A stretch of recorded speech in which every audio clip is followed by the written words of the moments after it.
have the ability to have worked almost 30 years with interventional cardiology, pediatric interventional cardiologists that were working almost specifically in congenital heart disease.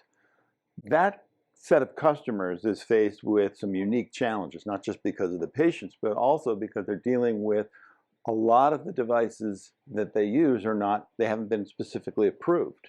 So without a lot of products that have gone through the FDA approval, they have to find ways to gather equipment from other specialties, modify it sometimes for their specific needs.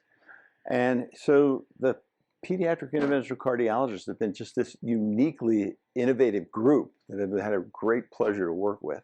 They taught me a lot about, look at the substrate of the problem, look at what you're trying to treat, and then see what you can find, because you probably aren't going to be able to make something specific, but see what you can find that solves that clinical problem.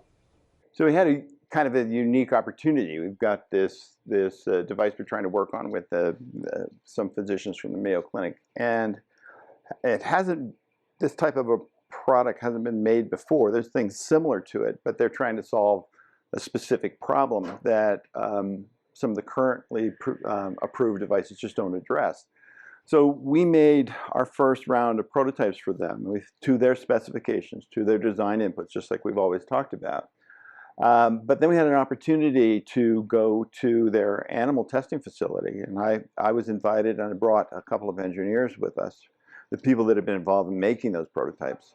And in the animal lab setting, which I'm very comfortable in, we were able to look at how this device was actually going to be applied clinically, and it needed modification. So although we had worked to the design inputs, there were problems, and those problems, they were relatively easy to fix, but we wouldn't have found them if we hadn't had the opportunity to work directly with the physicians, directly in the testing facility that they had, and get their feedback in the course of evaluating those first two prototypes. So we've got a lot of patience, and we've got a lot of hope this is going to really optimize these devices, and it's going to be much better for the patients in the long term.